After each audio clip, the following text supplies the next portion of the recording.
Is there a sales team in here? Does anybody know salesmen? People gotta know a salesman. A good salesman. Are they very good at doing paperwork? No.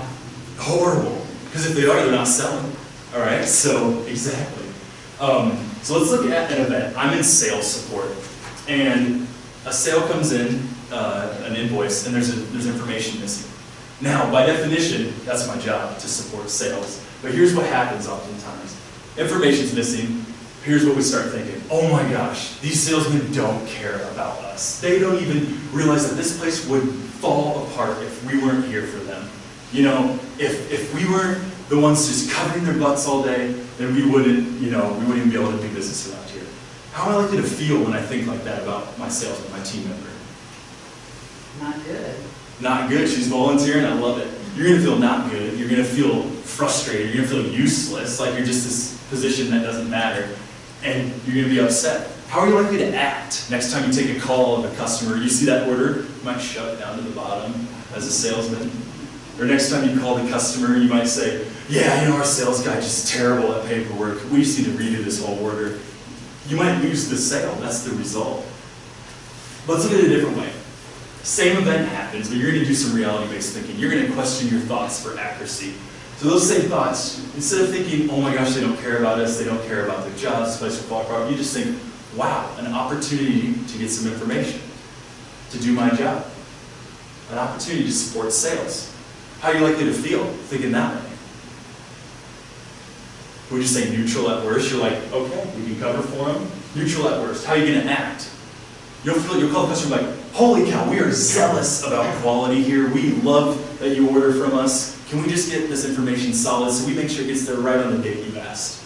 See how that's a different interaction? It's a little cheesy, but that's trying to go the extreme way.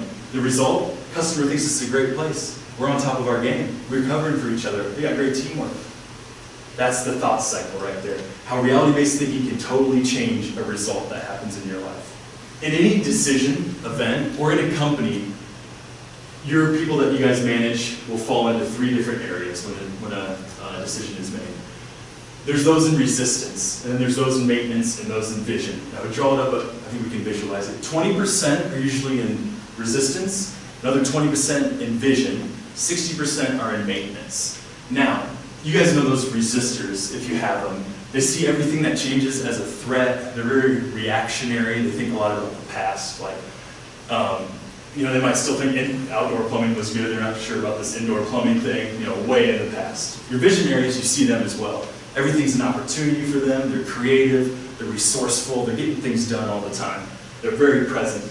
Maintenance people are those just trying to get to the next paycheck. They're playing it safe.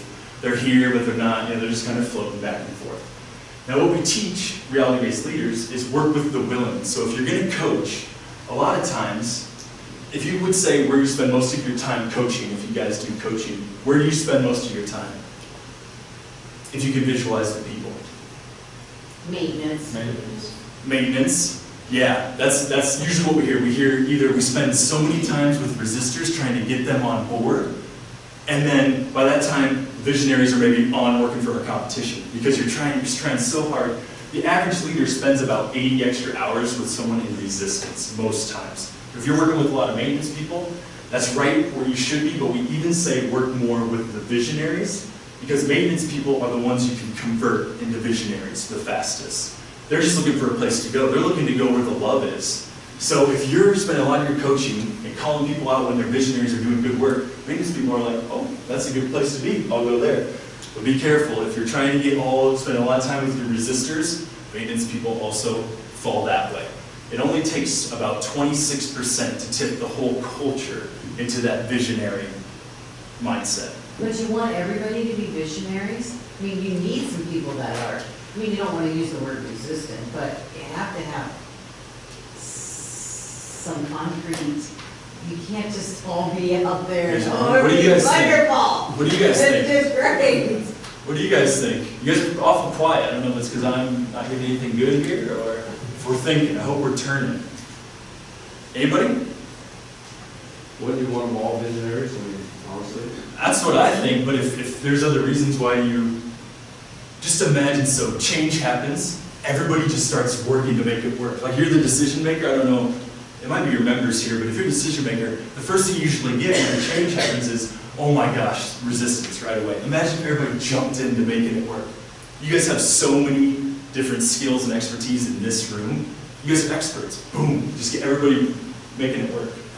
And all about that customer service, asking how can I help, where can I add value. You just have these little people just elevating this place